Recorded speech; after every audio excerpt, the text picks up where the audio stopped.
A comenzar conversando con Juan Pablo Rojas, el vocero de Deuda Educativa, específicamente sobre este acuerdo al que llegaron el 12 de noviembre el gobierno y la oposición respecto de esta reprogramación a las deudas del CAE que planteó el ministro Briones. Juan Pablo, muy buenas tardes. Muchas gracias por la invitación. Primero que nada, ¿cuántas personas hay ahora en una deuda educativa? Bueno, 2 millones de personas. Ese es el universo de endeudados que hoy día tienen no solamente crédito con aval del Estado, que es el crédito más masivo, que endeudó hoy día, 2019, a 1 millón de jóvenes, sino que también tenemos que recordar los endeudados por el crédito Corfo, el crédito del Fondo Solidario, el crédito fiscal y el antiguo crédito universitario. En total es una sumatoria que bordea los 2 millones de personas de todas las edades. La gente que tiene crédito fiscal, crédito del Fondo Solidario y crédito universitario pueden bordear incluso los 70 años. Y las problemáticas sociales son a cada una de estas personas que están completando el abanico social hoy día en Chile.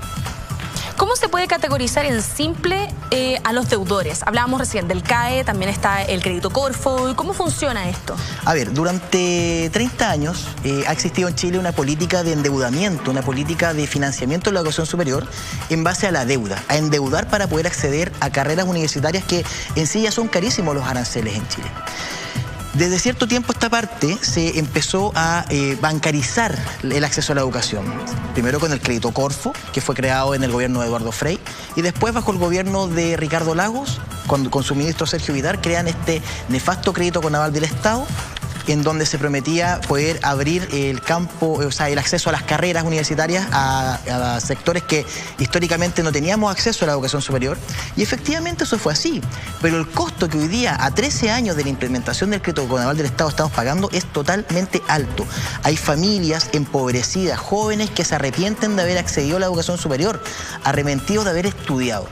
Por eso es que nosotros nos hemos organizado y desde hace 6 años, no, esto no es de ahora, 2013 formamos este movimiento que es un movimiento de endeudados por la educación, en donde de manera constante hemos tratado de poder llegar al Ejecutivo, llegar al gobierno de turno, tanto de Michelle Bachelet como de Sebastián Piñera, para poder explicarles la problemática social en la que nos hemos caído y que estamos viendo hoy día. Es decir, obviamente tenemos familias que están endeudadas y que hay, bueno, un poco lo que se nos dice cuando estamos en el colegio, ¿no? Que hay que dar una buena PSU, hay que entrar a una buena universidad, hay que estudiar una carrera, hay que salir de esta carrera y después de eso uno va a tener un sueldo suficiente como para poder pagar esta carrera, ¿no? Y a veces esto pareciera no ser así. Y de hecho hay personas que están tan endeudadas que no pueden pagar, digamos, este crédito. Este crédito con aval del Estado, se supone que un aval es una persona que va a decir que usted efectivamente va a pagar, que en el fondo es como la persona de confianza que dice yo acredito que esta persona va a pagar su crédito. Pero se supone que este aval es el Estado. ¿Qué pasa si uno no paga? A ver, aquí hay un juego de palabras que don Ricardo Lagos Escobar usó muy bien. El aval en sí, para nosotros, el Estado es aval del banco, no de la familia, no del estudiante. ¿Qué significa eso? Porque año tras año nosotros vemos en la ley de presupuesto cómo se han destinado cifras multimillonarias para estos 6 bancos que participan de esta licitación, para el solo hecho que estén dentro del mercado del crédito con aval del Estado, para que participen del negocio, para que les sea atractivo. Si el estudiante no paga, es el que se hace cargo pagándole al banco una garantía estatal.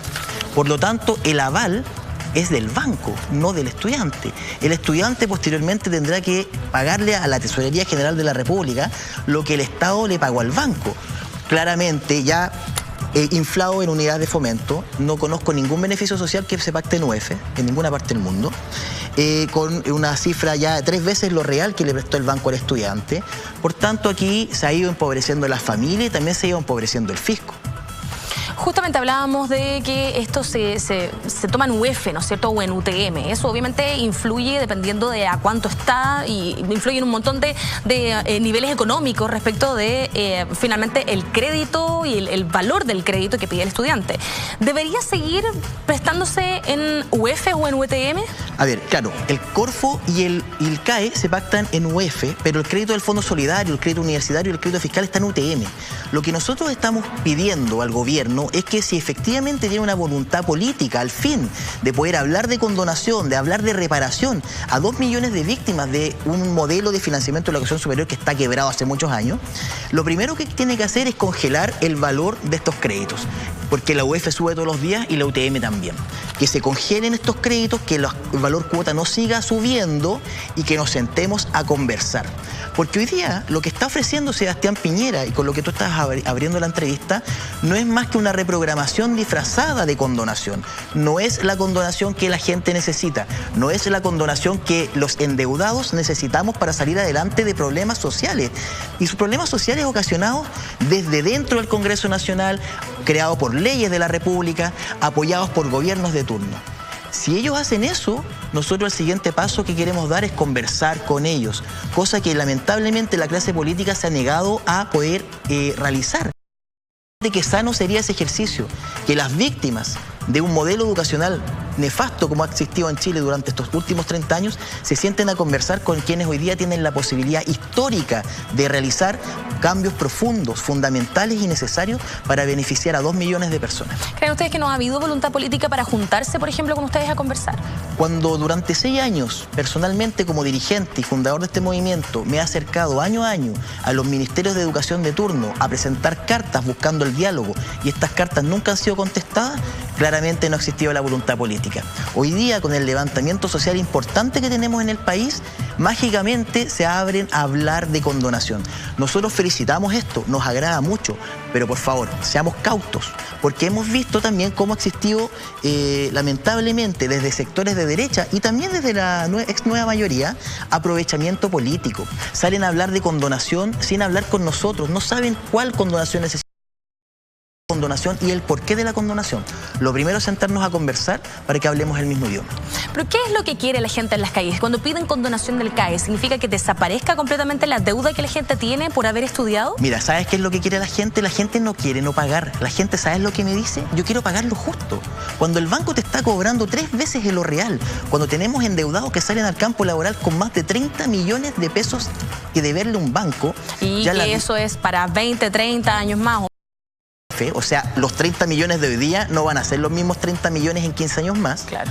Eso ya necesita una condonación de la cifra usurera, además, una condonación de intereses. Necesariamente tiene que haber una condonación. Cuando vemos cómo el Servicio de Impuestos Internos, la Tesorería General de la República, le condona cifras millonarias por evasión de impuestos a mega empresas, creemos que ahora es justo, es correcto, es necesario que se le realice esta condonación a la gente más pobre. Aquí hubo un crimen social, y así lo hemos dicho, un crimen social de endeudar a niños, a jóvenes de familias más pobres con los bancos, y ellos sabían que esto iba a suceder. Ellos sabían que en algún momento esta carrera por el crédito canal de Estado se iba a quebrar, se iba a derrumbar. Y eso es lo que estamos viviendo hoy día. Vamos a hacer el paralelo, por ejemplo, con lo que ocurrió esta semana, que Lawrence Goldborn salió, digamos, salió de esta condena de 4 años de cárcel, lo más que tenía, por los casos de evasión, y que pagó 11 millones de pesos de todos los que había evadido para poder salir de esta condena. Esos 11 millones de pesos es menos de lo que se endeuda un estudiante hoy para estudiar una carrera. Entonces, pareciera ser que la gente en las calles está un poco cansada de esta injusticia, de que uno está endeudado por haber estudiado una carrera de 30 millones de pesos a 30 años o más, y además hay que endeudarse también para poder comprar una casa, para poder comprar un auto, para que los niños vayan al colegio, en fin. Y pareciera ser que no hay forma de escapar de este tema. De hecho, ustedes hablan de ciertas ilegalidades o cláusulas abusivas dentro de los contratos bancarios. Sí, bueno, ¿me puede explicar un poco más sobre eso? Efectivamente, dentro de estos 6 años de trabajo que hemos realizado como movimiento, nos dimos a la tarea hace un par de años atrás de analizar todos los contratos bancarios que tenían estos bancos, y que son los contratos que firman los estudiantes al momento de pactar el crédito canal del Estado, y nos encontramos con la sorpresa. Y que francamente no se entienden nada, uno los puede leer y todo, pero tienen unas palabras inmensas que cuando uno es estudiante los lee y no entiende qué es lo que está firmando, pero tiene que firmarlo igual. No, por supuesto, un niño de 18 años no tiene idea de lo que dice ahí, tiene que firmar rápido porque atrás vienen más jóvenes a firmar el crédito, o firma o se queda sin estudiar. Pero fíjate que dentro de estos contratos, que nosotros señalamos que son contratos de adhesión, existen cláusulas que son abusivas de acuerdo a lo que dice la Ley de Protección de los Derechos del Consumidor y la Ley del CERNAC financiero. Y dentro de estas cláusulas abusivas, la que nos parece más grave es una cláusula que entrega al banco un mandato en blanco con carácter de irrevocable, algo que la ley de servicios financieros señala que está prohibido dentro de los contratos de adhesión, que permite que el banco llene pagarés por un monto que el estudiante nunca va a conocer hasta el momento que lo demandan en caso de que él deje de pagar. Ya, eso es ilegal. Y el Servicio de Impuestos el Servicio Nacional del Consumidor se negó rotundamente a ser ellos quienes demanden a los bancos. Tuvimos que ser nosotros las víctimas de este modelo nefasto, macabro de endeudamiento, quienes tuvimos que organizar 6 demandas colectivas y emplazar a los bancos. Eso es ilegal. Donde quieran que se analice esto por cualquier punto es ilegal. El año pasado se creó una comisión especial investigadora en la Cámara de Diputados. Esa comisión especial investigadora que estuvo a cargo de la diputada Camila Rojas Valderrama llegó a la determinación de que efectivamente existían cláusulas abusivas y abusos dentro de este crédito. Sin embargo, el gobierno hizo oídos sordos. Hoy día continuamos entregando este crédito con aval de Estado como si se tratase de un beneficio social, siendo ellos sordos a la gente que tiene Fondo Solidario, Crédito Corfo. No se les entrega soluciones reparatorias dentro de estas ideas que están proponiendo no solamente el presidente Piñera, sino que también diputados como Mario Desbordes, como Camila Flores. La Democracia Cristiana también tiene una propuesta. O sea, mientras se siga ocupando esta misma dinámica, no vamos a poder avanzar mucho. ¿Y qué pasa con las personas que tienen sus pagos al día o que ya pagaron completamente su crédito? Bueno, la gente que ya pagó, al parecer, no estaría considerada dentro de estas soluciones que está entregando Sebastián Piñera. Y la gente que está al día, tampoco vemos que exista un apoyo. Porque también hay un esfuerzo tremendo. La gente que no pudo pagar no dejó de pagar porque no quiso, sino que porque no pudo encontrar trabajo dentro de los 18 meses de plazo que te dan. Recuerda de que el crédito con el Estado te lo empiezan a cobrar después de que tú egresas, no desde que te titulas o tienes un trabajo. Claro. O bien tuvieron algún problema social, enfermedad, cesantía de la familia, que los obligó a salir a trabajar en vez de seguir estudiando. Este es un problema que es grave, es un problema que debe ser analizado en profundidad. Y te reitero, felicitamos que el gobierno se abra a hablar ahora de condonación, pero el llamado es nuevamente, y quiero ocupar las cámaras de la red para hacerle un llamado al presidente Piñera a que se sienta a conversar con nosotros. Fíjate que estamos formando el movimiento a nivel nacional. Ya llevamos 3 semanas con mesas técnicas de trabajo organizadas en cabildos, en Santiago, en Iquique, en Puerto Montt, se está sumando Punta Arenas, se está creando ahora en la región del Maule, en otro regional. Vamos a formar un movimiento. Vamos a levantar y organizar a 2 millones de endeudados que aspiramos a poder representar. Y el llamado es que o nos solucionan esto ahora, que es el mejor momento para hacerlo, o vamos a tener que pasar a otra ofensiva. Imagínate que somos el 25% del padrón electoral que votó en la última elección. O sea, nosotros sí podemos patearles el tablero de ajedrez. O sea, hay que ver qué es lo que pueden hacer al respecto y a ver si es que se abre el gobierno a conversar con ustedes. De hecho, ¿qué sería para ustedes una propuesta de condonación justa? Que ver qué es lo justo. De partida lo que queremos hacer es que se saque la banca del sistema de financiamiento de educación superior. Lo primero. Que se le ponga nueva urgencia a este proyecto de ley que presentó el año pasado el gobierno, que venía a reemplazar el CAE y que hoy día está durmiendo en el Congreso porque el gobierno no tenía clara idea de cómo lo iba a financiar. Pero que este nuevo crédito sea un crédito de transición hacia un modelo de gratuidad total. Una política pública de gratuidad total. No lo que hoy día tenemos, que efectivamente beneficia a muchas familias, pero es un sistema bajo. Y que no se vuelva a endeudar a nadie más por un derecho social. Nosotros no estamos pidiendo migajas, que es lo que nos está entregando hoy día el gobierno. Nosotros estamos pidiendo que se le solucione la vida a toda una generación de jóvenes que se les cortaron las alas. A toda una generación de jóvenes que se les bancarizó sin que ellos lo quisieran, a toda una generación de jóvenes que se nos ofreció estos créditos como beneficios sociales y se nos escondió lo que realmente eran y que son créditos bancarizados en UEFs, en UTM, que te endeudan por 20 años de tu vida. Claro, y como decíamos anteriormente, no es solamente esa la deuda que uno adquiere durante su vida, sino que también para poder pagar el colegio de los niños, para poder tener un auto, para poder tener una vivienda, lo que sea. Entonces, es una obligación que además se le da a los jóvenes que son tan chicos, ¿no? 18 años para tener que pedir un crédito tan grande y saber que te estás endeudando a 30 años, bueno, es bastante duro. Justamente por eso es que nosotros estamos pidiendo que existan políticas de condonación y también de reparación. Hoy día, una persona que tiene crédito con aval del Estado es tan alta su deuda que acceder a la casa propia es casi imposible. Cuando tú caes en morosidad también caes en el DICOM.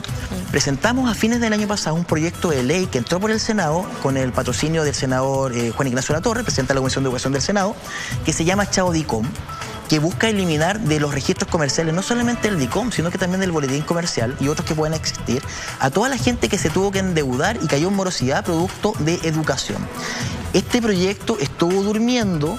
Cuando vino la explosión social, mágicamente los senadores se pusieron a trabajar, lo aprobaron, pasó ahora a la Cámara Baja. El día martes fui invitado a la Comisión de Educación, en donde se votó y se aprobó este proyecto.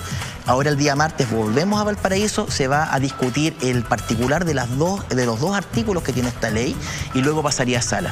Y yo quiero señalar esto porque es muy posible que antes de fin de año, si todo sale de maravilla como estamos viendo que está pasando en el Congreso, donde ahora existe la voluntad política para sacar leyes que estuvieron durmiendo durante mucho tiempo, vamos a poder liberar de DICOM a cientos de miles de jóvenes que no pudieron pagar su crédito, y eso va a ser una inyección de oxígeno también al sistema financiero. La gente va a poder arrendar, van a poder tener acceso a crédito hipotecario, van a poder salir de las casas de los padres, porque hoy día muchos son allegados de la casa de las familias porque no tienen dónde vivir.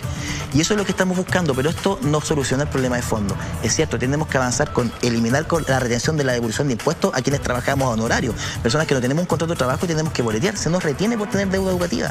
Y también avanzar en lo que tenga que ver con condonación. ¿Por qué crees que ahora en el Congreso decidieron seguir con esta ley? Porque pareciera ser, por ejemplo, el intendente Guevara, que decía que en ninguna parte había visto ningún tipo de lienzo que dijera que la gente quería mejores pensiones o que querían una condonación en el CAE. ¿Por qué ahora? Bueno, justamente es por eso, porque hoy día la gente en la calle está pidiendo que se termine el crédito canal del Estado, está pidiendo condonación, está pidiendo pensiones dignas, está pidiendo mejorar el sistema de salud público, que es nefasto en este país. El intendente sale a señalar esto, que no ha visto en la calle gente que está pidiendo la eliminación del crédito canal del Estado.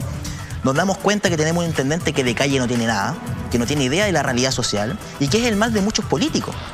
Hoy día, para darle el gusto al señor intendente, a las 4:30 de la tarde nos vamos a reunir en Londres 38 para preparar una colgatón de un lienzo gigante en la Plaza de la Dignidad que dice condonación para todas las deudas de educación. Así que hago la invitación a que si tienes deuda educacional, acude a las 4:30 de la tarde a Londres 38 y luego caminaremos a Plaza Italia.